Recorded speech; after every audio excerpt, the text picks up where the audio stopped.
Hello and welcome to TapeDeck Sessions with me, Josh Hayes, brought to you by TapeDeck. TapeDeck is the new online platform that connects casting directors with actors and creatives to receive, organize, and view self-tapes on one easy-to-use platform. Thank you very much for joining us. Here on TapeDeck Sessions, we chat to some of the industry's most exciting actors, agents, casting directors, and creatives about their careers. Today's guest trained as an actor at Royal Conservatoire Scotland before forging a career as an agent. He started out as an assistant at Jessica Carney Associates before building his own list at AHA Talent and now co-chairs the Council of the PMA. It is our pleasure to welcome to TapeDeck Sessions, Kevin Brady. That's great, Josh. Well done. Solid work. Thank you.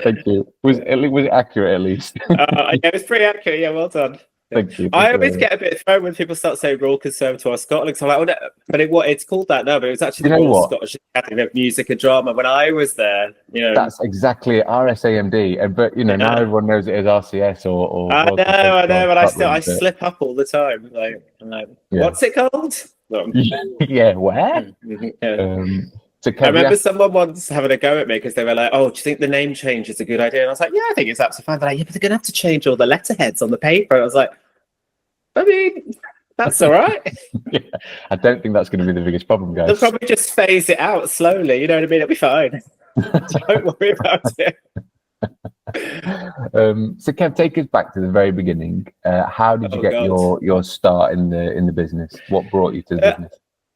Well, as you said, way back when I did think I wanted to be an actor, and I did go to drama school. And I was very lucky because I got into a very good school, which was, as we say, the Royal Scottish Academy of Music and Drama, now the RCS. And I had a really good time there. I enjoyed it. I think one of the things that I found when I was there that I did, you get a lot of industry professionals coming in to chat to you, don't you? And I did start to think when I was there, I quite like the idea of being maybe an agent or a casting director, and I wasn't necessarily feeling the acting thing quite as strongly as I had at the start.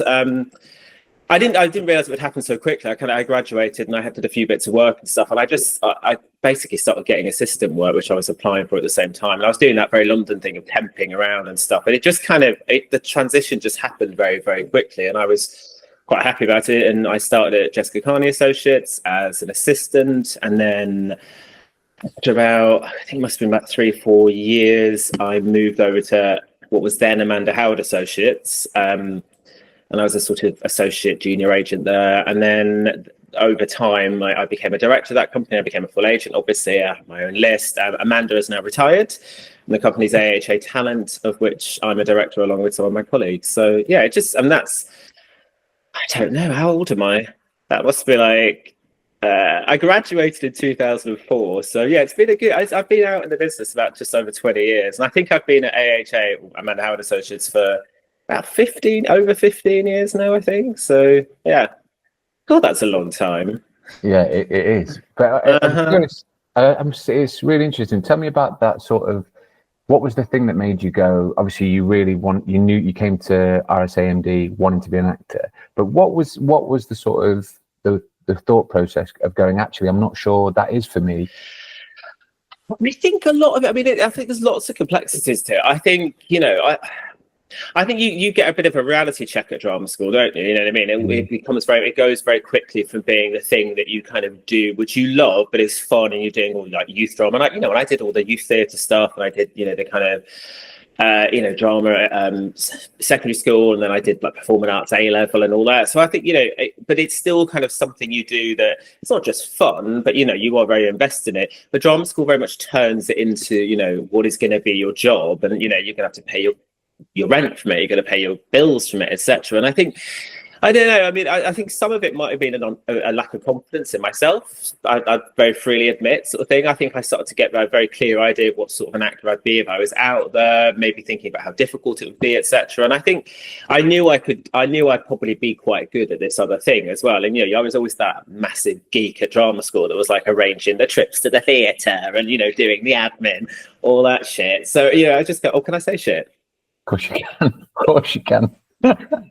How old are your viewers? Yeah. But you know what I mean? But I was like, I don't know. I think I'd had that sort of that thing in my head, and I suppose you get out there as an actor, and I think I just, I suppose I wanted to be busier, and I wanted to have something to do every day, kind of thing. And it's, it's, as we all know, it's a really hard life being an actor, and you've really got to be able to sort of fill your days with stuff that is fulfilling, both in your sort of, your side hustle, but also keeping yourself going as an actor. Well, I just wasn't that sure it was for me. And so I think, and because I could, and I was lucky enough to get, jobs in the industry back then, and as in the sort of the agent and casting part of it. So it just kind of happened and transitioned. And I've never really looked back on it and regretted it. I suppose if I was really honest, I slightly regret not giving it longer. It happened quite quickly, and I moved quite rapidly into this other side of it. And I suppose there's always a bit of me who thinks, God, you spent 3 years training as an actor, then you buggered right off. You know what I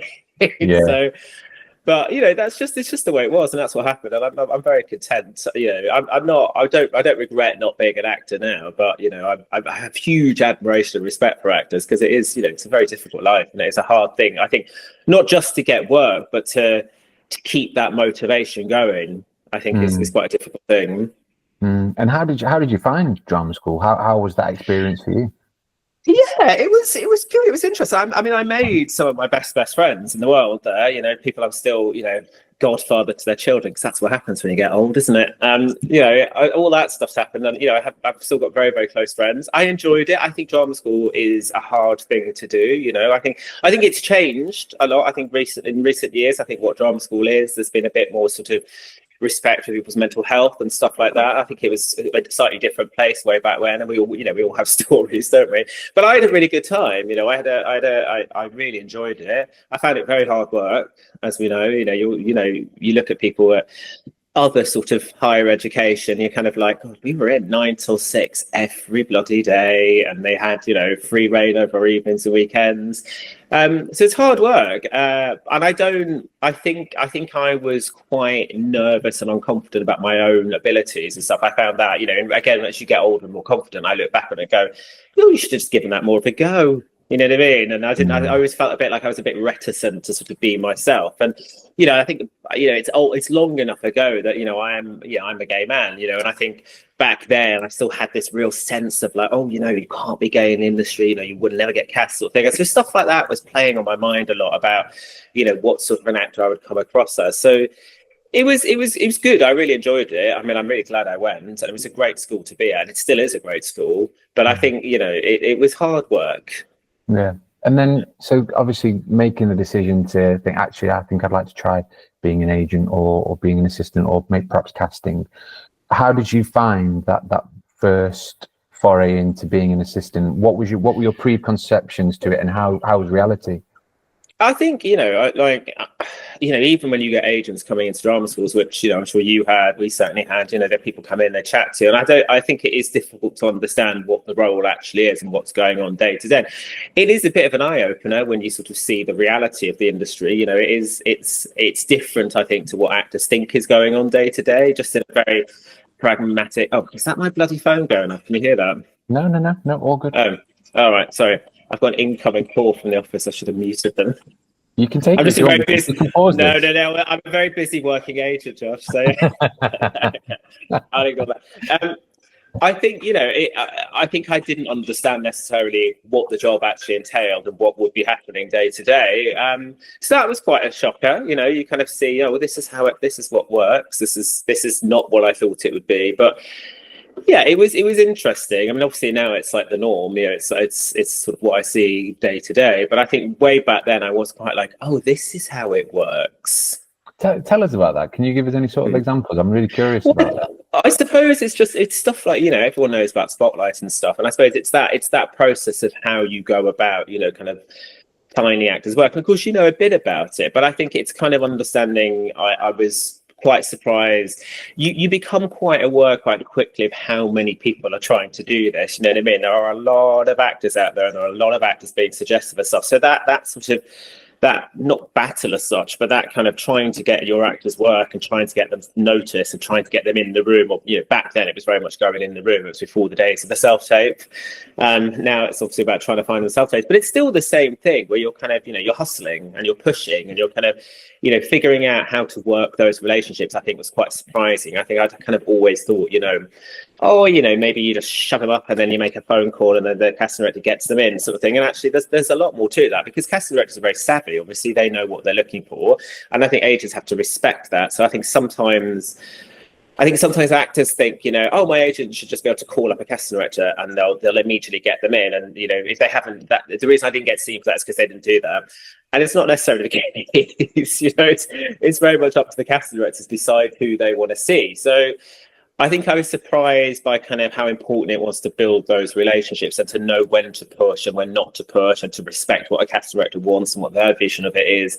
It might be different to what you think when you read the breakdown or you look at the script, etc. So I think all that sort of stuff was quite surprising. I was also, I suppose, quite surprised by the administration of it as well. It is, we do run a lot of this off the Spotlight link, you know what I mean? So a lot of making suggestions for actors is putting them up on the Spotlight link, and that's kind of, they're off to the BBC, that's kind of it, and you pick and choose which ones you want to push for, and you've got to be mindful about how you do that because you can't push every single suggestion because a casting director will think you're insane. So stuff like that, I think, is the sort of what you realize, and part of becoming a good agent, I think, is realizing how to do that and how to respect that process, which is, if that makes sense. So a lot of being an assistant is learning that, I think, and I certainly learned an awful lot in my early days from both the people I worked for, and I hope the people now working for us understand that as well. It's important to sort of watch good people doing it.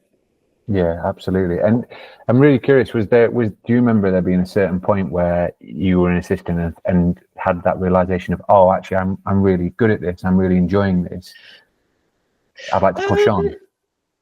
I think you definitely have to make a choice as an assistant as to whether or not you want to be an agent. I think that I think that comes to everyone that's done it, because of course there's a really blunt thing of all agencies work in different ways, but generally at some point you're going to have to start paying your own way from your commission and your clients. So I think when you're an assistant, an agent is obviously either contributing to your salary or paying your salary. So there's a different role there. So I think making that decision as to, do I really want to do this? Am I confident enough in this that I can earn enough commission from my clients and have enough taste in the actors, persuade actors to sign with me, make good suggestions, have them earn money, and I will be able to make a living out of it. That's an important transition. And obviously, people do leave the industry. Casting assistants leave their side of it. Agents assisted leave. People do make that decision not to sort of push on to become full agents. I know of people in agencies who are quite content not to sort of become an agent as such and to sort of work in more assistant associate level. But I think I definitely thought, yeah, I know I really want to do this. And I want to have my own lists, and I want to feel, to be able to make my own decisions about who I take on. I think that's important to have that autonomy. So yeah, I think I knew pretty early on of being an assistant that I wanted to do it, and I was lucky that I was given that opportunity. Jessica was great to me, and she gave me a lot of freedom in that office. And then when I moved over to Amanda Howard Associates, it was very clear that they really sort of had faith in me. They wanted me to sort of move into that role. And also, if you own a company, you want your agent to start making some bloody money as well. So that's really important. So I mean, you are under a bit of pressure to do it, but that's important. I mean, agents should feel under pressure. They should feel under pressure from their actors. They should feel under pressure from the industry. And we all want to. We want to pay for the champagne, don't we? So, Absolutely. It's really interesting. I'm really curious. Obviously, you trained as an actor, and you spent the last nearly 15 years, 20 years almost of seeing the drama school shows and working with actors. Has your approach to that changed in any particular way? I mean, I think I've got better at it, I would say. We're all learning, aren't we? And I think any agent who doesn't pretend that they're still learning is probably making it up. The industry changes a bit around you, and I think your taste changes, and obviously you're responding to what the industry looks like it needs, and we're all trying to second guess that a bit. There's been points where the industry has felt it's gone younger. There's been points where it's kind of pushed more on certain demographics, etc. And I think we're all responding to that. But fundamentally, you need to have good taste to start, and then you kind of you can cultivate that a bit and you can get better at it. But I feel like I'm still doing the same thing, which is mostly kind of on the one side trying to find those actors and represent work that is the right thing for them and make good career choices and build successful careers, and also go out there looking for new actors, and that bit I think is a bit of a slog. What I would say is, as I've got older and obviously my list has developed and got bigger and maybe more successful, the pressure is less. I think younger agents, there's more pressure to sort of find new actors constantly and build up their lists, and that's a really important part of that bit. I feel less pressure to do that. So I probably see, as I've got older, I probably see less drama school shows than I did when I was a younger agent or an assistant. I probably don't go to the fringe theatres as much as I did when I was a younger agent. I feel like years back, I felt like I was at the theatre sort of 3 or 4 times a week, and I just can't do that no more. I'm too tired. You know what I mean? I just can't. But I mean, I do try and go a lot, but I think I really was very hungry to know, like, oh, that person's written to me, I must go and see that show. That person, I'd really like dash around to all the theatres in London, just sort of watching stuff endlessly. And it's important to still do that, but I suppose the pressure is less now to do as much of it. Yeah, absolutely. Absolutely. It's really interesting. That sort of, I think we touched on it before we started recording, but I think one of the things, as we talk to agents and casting directors, I think a big thing is that I don't think a lot of people truly understand the role of an agent and the role of a casting director on that side of the business, and how that truly works. Is there things that you've sort of picked up over the years as you've approached work, that that sort of craft of being an agent? Is there things that you've sort of taken on and thought you've really made it a part of your daily work, if that doesn't sound like too rubbish a question? My daily work.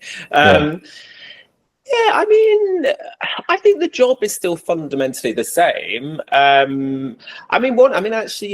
being on this is interesting because, of course, the self-tape thing has fundamentally changed an awful lot of, what goes on. And I certainly didn't spend my, the early bits of my career watching self-tapes. I mean, it was so rare that anyone taped for anything. I mean, I think I'm old enough that if you really wanted to tape for something, you had to pop into the spotlight and they'd burn it onto a DVD and they would FedEx it across the sea. You know what I mean? It was like, if someone in LA wanted to tape, that's how you did it. You literally sent a CD across, yeah.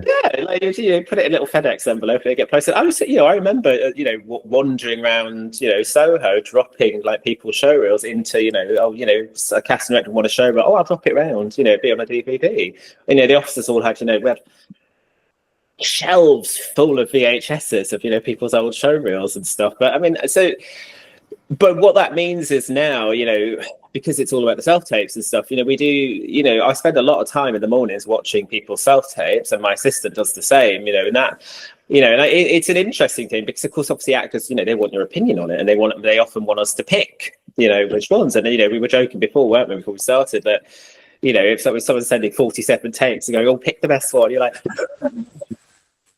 all right, it's all right if you do it once, but when 20 odd actors do it, you're like, oh, bloody hell. So you spend a lot of time doing that. And I've seen, the sort of the slightly weird thing about that is, back in the day, like, we didn't go into the auditions with you and sit at the back of the room and go, do that one again. You know what I mean? Like, it didn't happen like that. There's a good thing about that because it means that, we are a bit more aware of like what the actors are doing and how they're presenting themselves and, what they're doing with scenes, etc.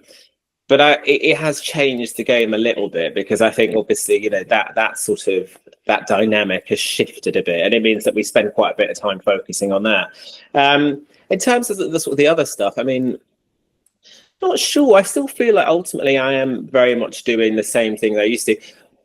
A sad thing is that I think we don't chat on the phone as much as we used to. There's a real shift, I think, from around the COVID times, because obviously self-tapes get emailed and stuff, the days of us all kind of, spending all day just on the phone, which I really felt like I did. You sat next to your phone all day long, and then you just, you chat to the casting directors, you chat to your clients, it's less like that. A lot of stuff happens over email now, I think. And I think, we trust the actors to check their emails, so we don't have to ring them and be like, I've sent you an email. You know what I mean? So that, now we just send stuff out, and the casting directors do the same. They often send stuff over email, and obviously it's convenient. I think I slightly miss the old days of kind of just having a bit of a chin wag on the phone with X casting director, this casting director, etc. Because you kind of build up relationships like that, you know what I mean? So that's kind of shifted a bit. And I think people are making real efforts to change that. You know, there's people out there who are really making an effort to phone, and I do try and phone the actors more than email them, but it's tricky because obviously it's just so easy, you know, it's so convenient to send that email.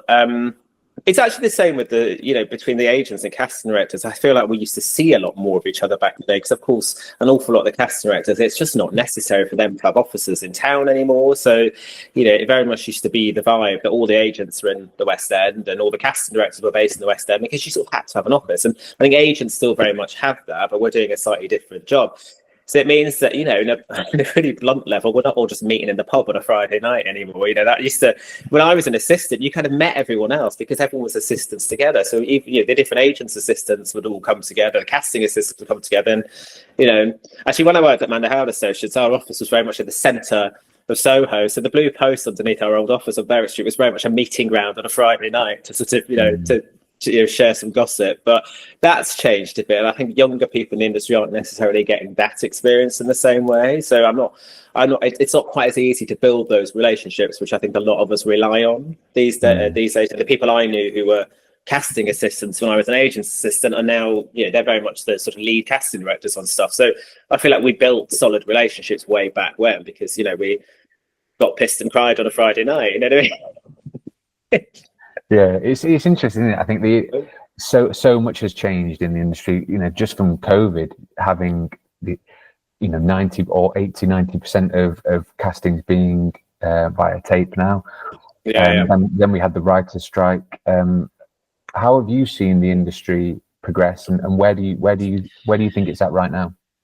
I think it has been tricky, and obviously COVID was, you know, weird across the board. It was obviously very weird for the industry because everything did shut down. You know, we were, you know, I was sat here in my flat for most of it. Every morning, AHA would have a morning Zoom with all of a natter. But when everything got very, very quiet, that descended into, you know, where did you go for a walk this morning? You know, all that stuff. So where are you having your daily exercise? I think it did change the industry, and it's weirdly midway through COVID, things did get very busy because, of course, I think the reality was that all those big streaming networks, you know, everyone had watched everything. Everyone was sat in their pajamas watching it, all of Netflix, all of the, you know, Amazon Prime, etc. So they very rapidly needed content. So there was this big flurry of making an awful lot of stuff. And my perception is very much that, you know, that bubble kind of was a bit too big and it burst quite quickly. And, you know, and it meant that there was a bit of a crash after that. And it sort of coincided a bit with the writer's strike, which really didn't help production. So, you know, we're all, I think, pretty clear that 2024 particularly was a very, very quiet year. And it was different to the early COVID days because obviously we sort of knew what that was. But in 2024, it was tricky, and I think it has been very hard for a lot of actors. You know, it's been a really weird year, and there weren't an awful lot of things getting made. The sort of sense is that maybe things will start to pick up a bit in 2025. And I feel like, I mean, it's very early days, but you know, it could happen. You know, I think, you know, if things sort of sort themselves out a bit in Hollywood and America, you know, that has knock-on effects here. You know, the good thing is that there still feels like there's a sense that people want to make stuff here and in Europe, you know, which is good for British actors. And it feels like there's more things around. I think it will come back maybe with a bit more stability than it did in that sort of COVID bubble. But it's hard to say, you know, the industry, you know, it goes through phases, it goes up and down, you know, and I think we're very much responding to the whims of, you know, what people want. And, you know, the entertainment world is odd, isn't it? You know, because we're kind of, you know, we're all attached to our phones. Everyone wants to watch TikTok and Instagram Reels, and we're all very easily distracted. And I think people still do love telly. You know, everyone does want to watch films and telly, but, you know, there's a bit of a kind of figuring out how that works. And there's an awful lot of streaming services. Obviously, I think people aren't necessarily willing to pay for every single one of those. And, that it is a money-making business. So I think, you know, people need to be watching it for them to invest more in telly and content. So we'll see. I think 2025 is all to play for still. Yeah, it's nice to hear that, actually, I think, because there has been, we do these quite a lot and we chat to a lot of different people. You hear survive to 25 being banded around and that kind of thing. So it's actually really nice to speak to someone who actually has a bit of optimism about it and is quite hopeful. Yeah. I mean, I'm generally quite optimistic, and I think also when you're an agent, you kind of have to be quite optimistic because we've all been through the ups and downs. But I think there's hope. I think that things will start to pick up a bit, and I do feel like even in these early days, I think it feels busier than it did this time last year, which is possibly an encouraging sign. I think the end of last year was so ridiculously quiet. We were all really sort of sat there twiddling our thumbs, kind of going, is this it? But yeah, I'm optimistic that things will pick up a bit. I think the industry needs to get on a bit of a stable footing. I think after COVID and after that kind of bubble, and then with the writers' strikes and everything. I mean, of course, the horror of the fires in LA at the moment, which is just absolutely awful. I'm not sure what impact that will have yet. But it's fingers crossed that kind of the industry does sort of move forward quite rapidly. And it's all about money. And I think we're just waiting to see how that money system sort of resolves itself with the streamers, etc. Are some of them going to consolidate, or some of them not? It's all still very much up in the air. But I think feels like there's a bit more of a positive sense. Theatre is a different thing. Obviously, a lot of my clients work in theatre, and that was really hit very hard by the pandemic. And I think the cuts with austerity, etc., over the years have really had a huge impact on particularly regional theatre. I mean, it's not been great for a lot of the big London theatres as well, but I think regional theatre has really struggled, and I really hope this year is a year where things start to look a bit better, because I think that has made me very sad about the industry the last few years. I think but the sort of the days of having those sort of full programs and full seasons in all those different regional reps, that feels like a bit of a distant memory now. It's been really difficult for a lot of those theatres, and that's sad. I mean, I feel like I've seen some of the best work I've seen in my life at various regional theatres, and to see them in a bit of a desperate state makes me quite sad. Yeah, I agree. I wonder though, I sort of posed the question, do you think there's more that theatres, particularly regional theatres, could be doing? I was talking with Ewan Lewis recently, who's artistic director at the Barn, and he was saying we're going to take a look at doing something like a Netflix style subscription plan, so that people could pay monthly but have a seat for every show throughout the season. And I just wonder, what are your thoughts? Do you think theatres could be doing more? I mean, I think it's interesting. I might be a bit of an old fuddy-duddy at this, but I'm a bit of the opinion that put on some good plays. You know what I mean? And like that will bring people in. And I might be wrong. Maybe they need to do something different to attract younger people to theatres. But I do kind of think it's about the quality of the work. And these theatres have enormous potential to do fantastic work.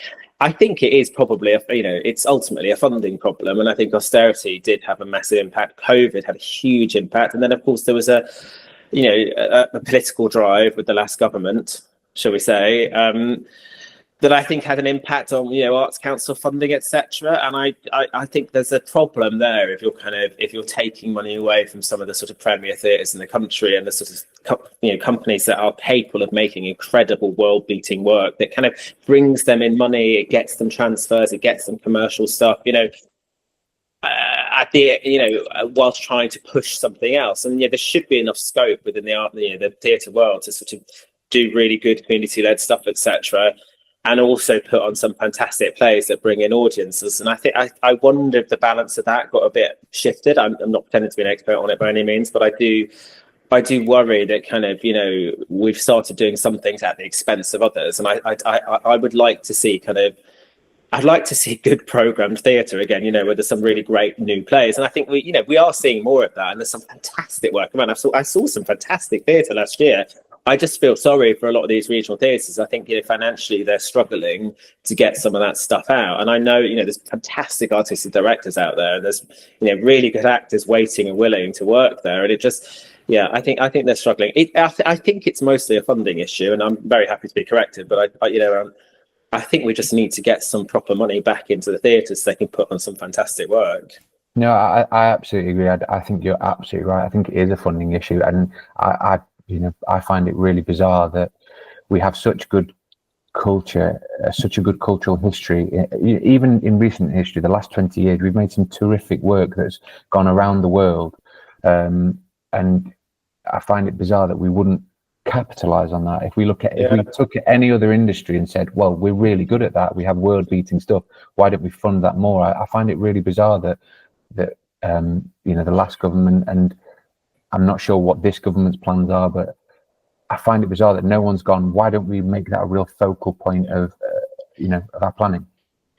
I think, I feel, I mean, my political leader, I feel more reassured at the moment that there is good chat coming out, at least in MD, about, kind of the view of culture generally. I mean, we all know that, there isn't tons of money swimming around at the moment, but I do think there's a vibe that feels, I was at Labour Party conference and I sat in a talk from Lisa Nandy where she talked very clearly, they don't want to have these fights for the BBC anymore. They don't want to have these culture wars. They don't want to dictate what culture is. So I think that's a bit of a shift, basically, and I hope that translates into kind of how theatres feel and what they feel they can do, etc. And and I think particularly, obviously, the BBC, of course, has been so spectacularly underfunded over the last 14 years of austerity, and that has had a huge impact. I mean, the idea that the BBC could come through that unscathed is ridiculous, and I think that if something else makes me sad over the last 10 years, I think that really does, because I think there has there's been a real decline in the amount of stuff and good work the BBC can do, and it has this incredible capability to do it, and it has amazing people that work there. But they're not able to make the same volume of content as they could, and of course they're now competing with an awful lot of these streaming services, which have very different priorities, very different resources. So it is tricky. But it'd be sad if we let some of these great institutions fall apart. From a sort of from want of a bit of extra money, basically. And it's the same with the theatres. I think even the big ones, they might look very rich and wealthy, but they have huge running costs. There are you can't really get around that. So it's great to see. I'm excited about the National coming up. I think they've programmed great work. I think the RSC is doing some really good stuff under Daniel and Tamara. It's exciting to see, because it feels like we might be getting back into it. But it has been really tough, and I think we shouldn't underestimate the impact of that at all. And that has been very sad to see. I think from where we were kind of 15, 20 years ago to where we've got to, and I really hope we're on the path to sort of get back a bit more to what it used to be like. Back in the good old days. Back in the good old days. God, what do I sound like, honestly? No. I think I think it's a really good. I'm going to start singing old Irish songs in a minute. Yeah. Hey, listen, we've had stranger things happen on here. Don't you worry about that. No, I think they're really good points. But one thing I was always really interested in is, I think there's a lot made about actors having people that they can look up to in the industry. And one thing I'm always really interested about is, did you have particular people who you've looked at as mentors over the years as you progressed through the industry? I mean, I think certainly people I've worked with. I mean, I really honestly, I mean, right from the first, the first people who've employed me, I think I got my first actual job doing agenting through an agent who'd actually worked at Jessica Carney's Associates, and he certainly gave her a good word to slip me through that door. And that's an agent called Jonathan Aaron, who I think he did give me my first job agenting. I think he did, and he was and still is the agent to a very good friend of mine. And I think he had to go away for he had to be in LA for a week, and obviously that time difference is very different to work, particularly back in the old days. So I think he left the keys to the office at a kebab shop underneath the office in Soho, and I picked them up on a Monday morning and went to work, and was just left in this office to kind of with a sort of list of instructions. And I think because I didn't fuck it up too badly, at the end of that he was like, "Oh, you're all right." So people like that I obviously hugely admire, for giving me that opportunity. And obviously the bosses I've had over the years, by Jessica and Amanda Howard, I worked with Amanda for so long, and I learned an awful lot from her. So I hugely respect that. I've been very involved in the Personal Managers Association over the years. I'm chairing the council at the moment with Donna French from Gordon and French and some of the literary agents. And I way back when I chaired the artist section of it, so I met an awful lot of quite senior agents way back then, and some of the sort of grand dames of the industry. And some of those, I won't mention the names because they'll get embarrassed, but some of those I very much have considered mentors or inspirations, because when you're young, you don't know everything, you don't know anything basically. And I learned an awful lot from listening to them and the way they dealt with situations. So that that's important to me. And I think we've all I've certainly got a big head on me, but I think we all have to be humble, and we all have to sort of be ready to learn, and I've made some cracking mistakes in my time, and and I probably will again. But you know what I mean. But you get better at it, and you know, and you start to learn how best to respond to situations, when to get angry, when to push back. So, and I learned a lot of that by listening to, you know, other agents talk about how they did it. You know, I mean, even my colleagues now, God, I hope they don't watch this, but like, you know, I listen to some of them on the phone sometimes, and I go, ooh, oh, that was a really good thing. Oh, that was a good way of doing it. But I would have done that. I'd have just shouted. You know what I mean? So you know, you do pick up stuff, and I think, you know, we all need to do a bit of that. Which, you know, one of the things, again, you know, we all, you know, there's a lot more home working goes on now, and I say they're sat in my flat, but like, actually, I like, you know, we go into the office quite a lot, and I do like it, and I do think it's important, because actually one of the things you get is you listen and hear, you know, what's going on and what other people are doing. So I think particularly for young people in the industry, you know, I'd be nervous about everyone just sat at home, working at home and having no sort of interaction, because so much of what you learn, and you know, it's about listening to other people do it. So I used to listen to Amanda sort of, you know, talk to people sometimes, and the way she handles situations, and I'd be like, oh, that's so good. Like, it was Amanda Fitzalan Howard, and sometimes she's called it the Fitzalan Frost. She's very quiet. Really? When she was telling off a producer or something, it was great. Wow. Like, good. Yeah. Oh, I think that's fascinating. That's the side of the industry that no one really sees. Those conversations, you know. I mean, for if people won't know this, but you were my agent for 9 years, and I was, and I know, you know, you really polished a turd. A very good actor. Acting a fool, maybe. But I think you know, there were things I certainly knew. You know, I remember once getting a job because I was working with an older actress who, I think it was a straight offer, and I think I'd got the job really because they wanted her, and they sort of were happy with me, but took me because they really wanted her. And I always remember thinking, you know, that was a phenomenal thing that you did as my agent, because any other agent would have just gone, oh yeah, you can have her, no problem, and they'd have probably picked someone else. But through my agent, me having a really good conversation with a producer, I got the gig. And I think actors don't realize that a lot of that stuff goes on, and sometimes we are incredibly lucky by the people who represent us, if that makes sense. Yeah, I mean, it's interesting, isn't it? Because I think I think one of the things maybe actors don't necessarily get or see is the kind of, because, you know, I've met very few agents in my life that don't care, you know what I mean? That don't care about their actors and don't really work hard to look after them. And one of the things you're trying to do is, you know, there's all the stuff I think everyone knows about, you know, you do the deal, you know, and you put them up for the job, etc. You know, you try and find them auditions and all that. You send them the meeting details. But there's there's often a lot of other stuff goes on that's a bit more pastoral, I suppose. You know what I mean? It's about sort of like genuinely looking after them and trying to protect them.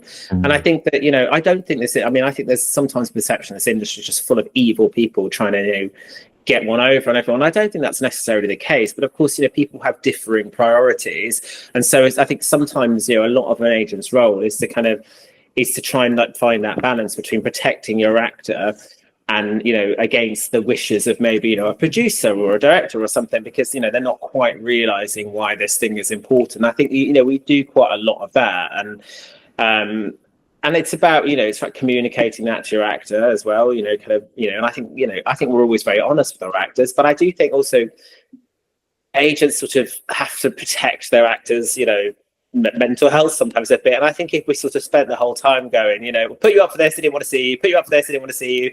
I think, again, you know, it's kind of about, it's about sort of working with that actor to kind of make them, you know, continue to feel confident and comfortable, and, you know, whilst being honest, but also, you know, you're trying to do this thing together. You're trying to sort of build a career together, and that means that, you know, you sort of have to be looked after a bit. And I think that's a bit of the job as well, to an extent. And, you know, part of that's about making sure they're treated well. Part of that's about you treating them well. And I think, you know, it's very difficult when you have a sort of a relatively big list of actors. You know, you sort of need to find time for all of them. And of course, we can't just spend the entire time, you know, spending all day chatting to every single actor. But I do think you sort of need to try and carve out time to kind of make sure that your list is okay, and that, you know, when someone doesn't want to chat, or they want to go for a pint, or they want to have a natter, or they're feeling a bit down, that you've got time to do that, because it is a very lonely thing being an actor. You know what I mean? It's like you're quite sort of isolated sometimes. You're kind of, your point of contact is through your agent, really.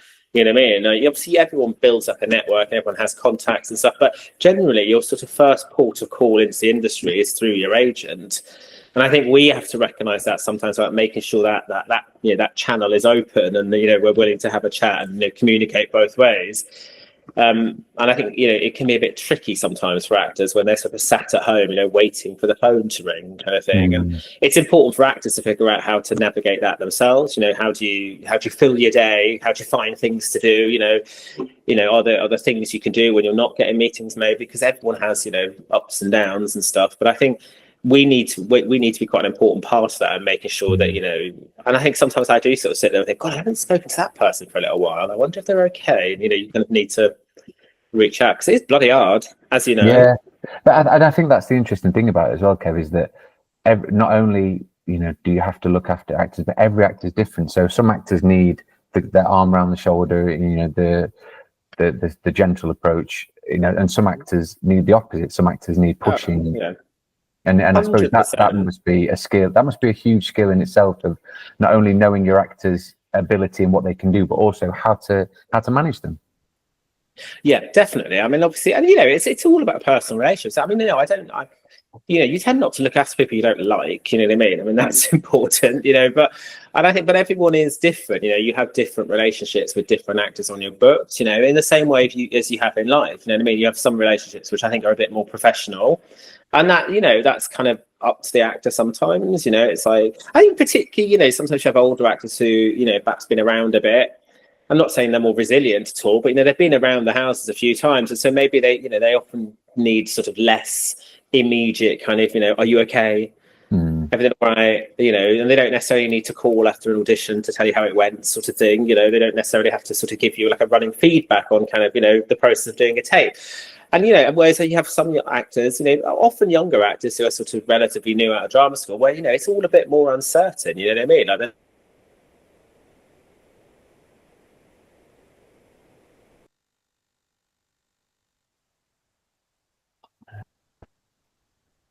What happened there?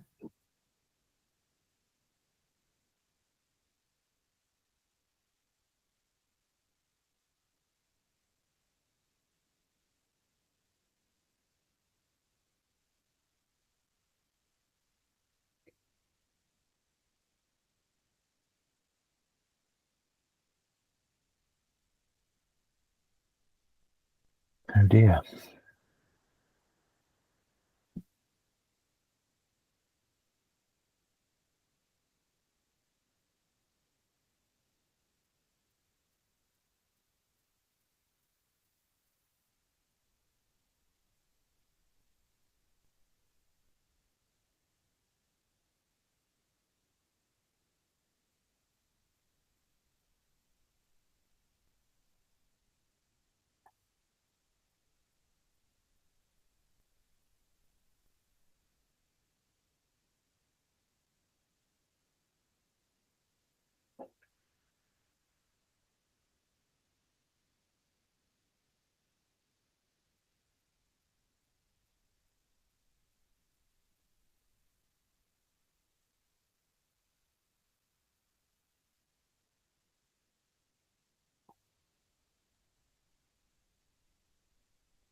Hello. oh my God. Sorry What about happened? that. I don't know. No, I think it might be me, actually. I don't know. Sometimes my very fancy internet just fucking goes down. What was I saying? We were talking about We're talking about how actors. Yeah. Do you think I got to the end of it? Yeah, but I think you've made a good point. I know. I just think I find that part of it is, I think, really interesting. Of managing people. I think the good ones, such as yourself, are really good at it. And of course, everyone's different, aren't they? You know what I mean? And I think what people need is very different, as you say. And I think, which is also what, look, I mean, sometimes, some agents don't work for some actors, because, you kind of like fundamentally have to get on. So there's got to be a sort of connection there to an extent. So, I'm sure the circumstances where I've looked after people where they just kind of thought, I just don't get on with him, you know what I mean? Or like, we don't gel, you know what I mean? It's kind of like, and that's fine, because that's just life, isn't it? You know what I mean? And I think it is an important part of it to kind of go, do I trust that person? Have a chat with them? Do I get on with them? And that's a big part of it. And for us, that's part of kind of managing that person and looking out for them and kind of anticipating their needs and kind of understanding how you think they might respond to something, how they need to be treated, how things need to be presented to them. It's all part of that. And I think in a lot of ways, I suppose it's like anyone working with someone, you kind of have to, you have to understand your colleagues, your comrades and all that sort of stuff. But, for us particularly, because we have this, this list of people who are sort of relying on you to fucking find them a job, like, and you kind of you need to sort of know that that they trust you to do it, but also that you understand how to sort of manage them and how to how to present things in the way they need to be, have it presented to them, etc. I think that is quite an important part of it.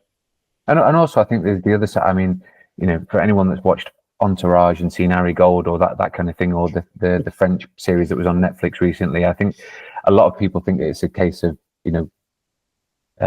making choices and decisions on actors' behalf about where their career goes. And I'm sure there is a part of that. And I imagine that's a trickier thing than a lot of people understand. I think, yeah. I mean, and again, I think that's a dialogue, isn't it? Because I think, again, that's where I think actors have to trust you. When you are in a position where you have choices, and obviously when someone's starting a career, I mean, you still have to decide whether or not to do a job or not. But I think you're more in a place where you're kind of, you're taking the jobs that come along because you want to get work on your CV, you want to get things cracking. And normally it's a case of, in the vast, if you've been put up for decent stuff and you're getting decent offers, then you're probably going to do those jobs. You know what I mean? There might be a clash, and hopefully your agent will try and resolve that. When you get to the point where someone is achieving a level of success, then obviously that where they're sort of getting quite a lot of offers and there's sort of choices to be made about which one is the more beneficial, then I think you kind of do. That's where the sort of conversation comes in about kind of trying to build a career in that way, and that's interesting because of course. That you definitely need to trust your agent, your team then, because, you are going to make decisions that might be quite impactful about what happens next. So, the choice of whether or not to do something is sometimes quite difficult. And of course, you don't necessarily have to agree, but you need to have an honest conversation about it. What are the benefits of doing this job? What are the benefits of not doing it? What if you did this thing? Can we make both these things work? And that's interesting. And that can be a tricky thing to manage. I've got a client at the moment who is often very, very, very, very busy, and and the sort of the diary management of it is it's quite a thing. And I pulled off some spectacular moments of sort of managing to get things to like line up, and and I've done some sort of hard negotiation with producers about, well, that isn't going to happen, but we could do that sort of thing. And that you have to be quite hard nosed about that. Inevitably, it always goes fucking wrong anyway. So so you get a phone call going, oops. So yeah, and then you kind of have to resolve that situation. So I mean, it is fun. I mean, you have to be a bit hard nosed sometimes, and you have to be a bit tough. Like, there's been moments you kind of put the phone down, you go, oh, how am I going to fix this one? I'll have a cup of tea and then I'll figure it out. Maybe something stiffer. Yeah, it is. But it is, that is tricky. I think, the sort of the figuring out what's the best thing to do, and that is about. I mean, that is definitely about experience. It's kind of where will the benefit come? What are the pros of doing this? And I also think, for me, I've always been quite clear that it should never be about what is the biggest money job as well. You know what I mean? Because that's not necessarily the go-to. You know what I mean? Obviously, it's lovely to make money; it comes in handy, but you also need to think about your career and where am I getting benefit from this, and some of that as well as, I think, if you've got that trust, is about where do I benefit as an actor. You know what I mean? And I think actors don't leave drama school and go, that's me done, I'm cooked, I'm ready to go, I'll never change. So then you change a lot and you become, I think, often a lot better as time goes on. Actors are always learning, and it's about sort of what does this job or this show mean for me as a performer? What will I get out of it? And sometimes that does mean that, you do the theatre job over the fancy telly job, because, it might do more for you as an actor, as building up your career, your sort of your sense of yourself as an actor. What you get out of it, what you learned from it, etc. All those things are really important as well. So I think having that sort of very holistic approach to it is really important. Are there any? I know you, because we've spoken about this before. You've taken a lot of careers from almost leaving drama school to being a really, really nice body of work. Are there any particular things that you're particularly proud of? I mean, there's definitely actors I can think of, that as you say, I mean, I'm not going to name names, obviously, because that'd be crass. But there's people who I know, you feel like because obviously there's two different things. Obviously, sometimes you take on actors that already have well-rounded careers. People do shift agents sometimes, so people will come to you and say, "Would you like to be my agent now?" And you might go yes, and and obviously that they might already have a very well developed career, so you're kind of coming in at a different place, and the aim in that situation is to maybe make some changes. There's clearly a reason they wanted to move, so you're kind of in a position then of saying, well, what do you want to be different? So you're trying to do that. I think there's always a real sense of pride and satisfaction when you have taken someone from drama school, or even not drama school. There's people I can think of that I found at youth theatres and stuff, who have gone on to have these really brilliant, successful careers, and you sort of know then that you really, really did start that thing off. You know what I mean? It's like you kind of put the phone calls in, you put the effort in, you sent the emails. Because there's so many graduates every year, and there's so many that come out, and actually it is. I think it's hard for young actors particularly to understand the impact of that every year when this huge number of graduates come flying into the industry, and the idea that every single one of them is suddenly going to get a really big job, it's just nonsense. Obviously, it's not possible. It's very different for people. Some people take a bit longer to get going. Some people kind of hit it off right off the bat. Sometimes that changes down the line. There's people who've had very big starts that then have sort of had sort of less successful years after that. So it's very hard to know. But I think the ones that I'm always a bit, it's the ones where I kind of know that, you really put the effort in for them to get their first job. You brought people to see them in that first job. You kind of, you pushed and pushed and pushed to get them another one. They had these great meetings. They met a lot of the casting directors, and you're on someone's radar then. So, and I can think of examples of that, which I go, oh yeah, that was well played. Yeah, nice. Okay, Kev. So at this point in the chat, we ask all of our guests some quick fire questions. Oh, okay. I think you could ask me to do a song then. I was like, what? Ask you to what? I think it asked me to do a song or something. I was like, what the fuck is that? So what speeches have you got for us today, Kevin? Yeah, when I got my Shakespeare, I might start with that. So it's Hamlet. Have you heard of it? Please, God, no. I'm very much in the camp of people that think Hamlet should be done a certain amount of time per year only.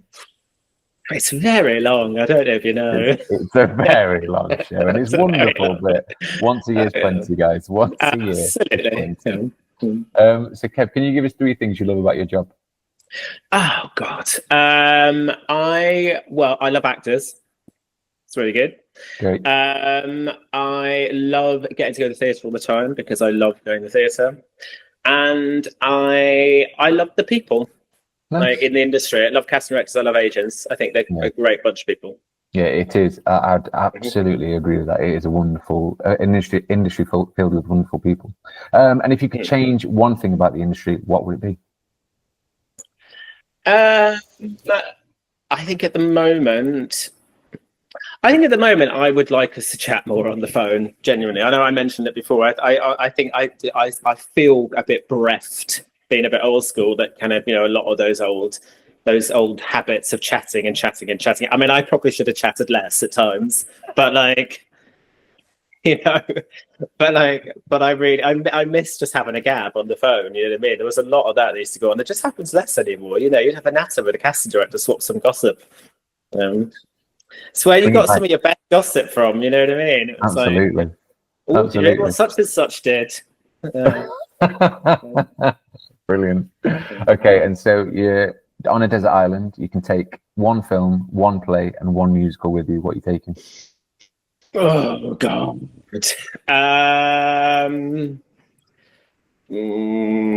Film. What would I take? Oh, it's really tricky, Josh. Really tricky. No, awful question. That's why we get. That's they're awful questions. That's why we give you three. I know, it's absolutely awful. Film. What would I love to see over and over and over and over again? Do you know what? I think I might take Shawshank Redemption. I just think it's amazing. Great choice. Yeah. Great choice. And what play? Play. Is it a production of a play or is it just a play? You can have anything. You can. I mean, if you want to take a film production of a play, you can. But you can just take the book if you want. I would probably. I'd probably take the Young Rick's production of View from a Bridge. No. With who was in that? Was that the Mark Strong one? It was, yeah. And that was brilliant. I honestly, there's a few on the list. I mean, obviously, it's tricky for agents because we see so much, and I think whenever people ask, "So, what's your favourite play?" It's really hard because I see so often. But I just that stands out as one where I genuinely was on the edge of my seat the whole way through, going, "What the fuck is this? This is insane." Musical. My favourite musical is probably West Side Story. Great choice. Yeah. Great choice. Yeah, brilliant. Okay, so Kev, finally, can you give us an actor or an agent or a casting director or a director, someone who you think is really exciting and we should be on the lookout for in the next year or so? I won't mention an actor because it'll just be one of mine, won't it? So every single agent has just reeled off their list. Every single one. I just feel like that's a bit bloody obvious, isn't it? Yeah. I'm going to mention. Do you know what? I'm going to mention. I'm going to mention the casting director. I'm going to mention my mate Stu Burt, not just because I was with him the other night, but I've known Stu for years and years, and he's such an incredible casting director. And he's been around as long as me, which is a long time. And he was an actor way back when, and actually before my time was represented by Amanda Howard Associates. But his career just goes from strength to strength, and he's just about to start doing a load of stuff up in Scotland. He's Scottish himself. He was the head of casting at ATG. He does a lot of the casting for Jamie Lloyd. He's doing a load of really exciting stuff in Scotland, and I just think he's bloody brilliant, and he's got such good taste. And I'm just like, what he's got coming up this year, I think is fantastic. I couldn't agree more. Kevin Brady, thank you very much for joining us on TapeDeck Sessions. Thank you very much, Josh Hayes. Very nice to see you.